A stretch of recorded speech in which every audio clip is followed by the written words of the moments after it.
Whenever we talk about who Magic's greatest character is, I feel like we always ignore Fblthp. Yeah, I said it. This little guy may be the most polarizing figure in all of Magic's history. You either love him to death or hate his guts. But how did they get to this point anyway? For that, we gotta go all the way back to 2013, when Gatecrashed introduced us to this unplayable common. Totally Lost. This card proves that beauty is certainly in the eye of the beholder, because while some people are looking at its terrible stats for 5 mana, everyone else couldn't get their eyes off this little freak. He was just so strange. One of Magic's first depictions of a homunculus, a man-made being stumbling over the citizens of Ravnica, looking totally lost.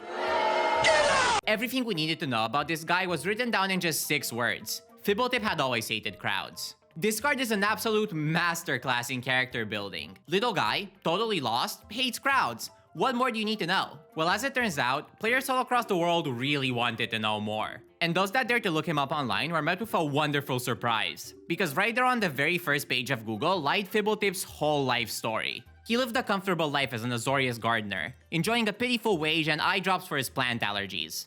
Why he picked gardening as his job is beyond me. Usually he was left alone and occasionally kicked by Azorius members on accident. But one day Arrestor Parisha came to him with an interesting proposition. The Rakdos are going bonkers, bro. They started kidnapping people from our own guild and using them in whatever the Rakdos are doing. Can we use you as bait to catch the guy causing all this?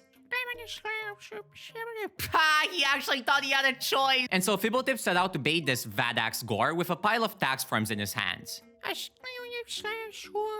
There you go, bud. Oh wow, this might actually be working. Wait, who's that behind me? God damn it. As Gore was staring him down in the middle of an alley, Fblthp closed his eyes and accepted his fate. With a swift turn of his axe, Fblthp was now alive because Parisha saved him just in time. Rah! Squibbleglip?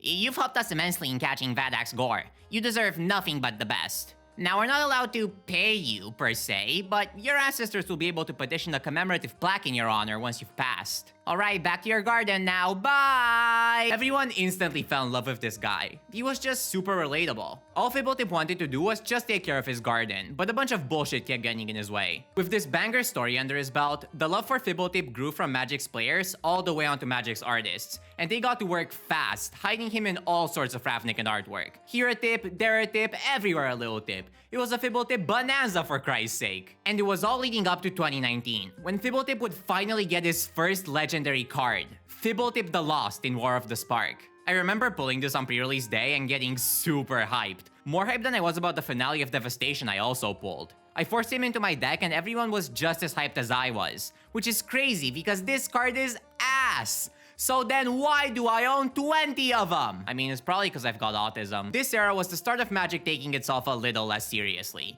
Gone were the days of high fantasy elitists telling us what Magic should be, and in were the days of these silly little goofy goobers like Fblthp. He really was the mascot of this idea. I mean, here's to this little guy with absolutely zero aura who managed to get so popular just because he was kinda freaky. And you know what makes a silly in-joke all the funnier? Corporate intervention. Fblthp but loud. Fblthp but big. Fblthp dice bag. Fblthp deck box. Playmat. Fblthp figure. Fblthp life tracker. Fblthp secret lair. Deck box. 4 different versions of Fblthp the Lost. Fblthp became a hilariously random cash cow in Magic's advertising strategy. Players just ate all this stuff up. Me included, just to be clear. My house is full of Fblthp merch. Weirdly enough, no company ever made Fblthp sleeves though. What's up with that? Eventually, his role in Magic's corporate strategy was to become the mascot of MagicCon, the biggest series of Magic conventions in the world. Every MagicCon has Fblthp in its artwork and commemorative pins. A lot of people turned down Fblthp by this point though. There was a huge chunk of the player base that felt like he sort of lost all his swag once WotC got a bit too involved in advertising with him. There was just a little bit too much Fblthp around for everyone's liking. Personally, I don't think there's a better way to monetize a character than they did with Fblthp. He really was a rags to riches story. From this random common to weird offshoot cameos, and then finally one of the biggest Magic entities of all time. A lot of the hate for Fblthp has gone down in recent times though, or rather it was just shifted onto loot instead. A new little guy that Magic is trying to sort of catch that same lightning in a bottle with. But when Loot merge started rolling out before his first card was even printed, people knew what was up. Loot, I love you buddy, but you're never being the Nepo Baby allegations. Fblthp's growth was absolutely organic. I don't think anyone expected him to get as big as he did. He was just a goofy fella that people found relatable. It made it really easy to root for him to become more and more popular, which says a lot, because Magic players love hating on popular characters. Fblthp stands as a testament to the power of Magic's community. Any one-off homunculus can become the next big Magic character based on everyone's outpour of love for them, and you need a lot of community love to make something this freaky, this popular. So it seems to me like Fblthp has already kind of been peer-reviewed as one of Magic's greatest characters. And if you don't agree, at least he's still the best in my eyes. Now Wizards, please give us a playable Fblthp commander. Come on, I really don't ask for much. If you want to learn more about Magic's wacky history, check some of these videos out. And maybe throw a sub if you like this one. Now I gotta go buy more Fblthp cards. It's a really serious occupation for me.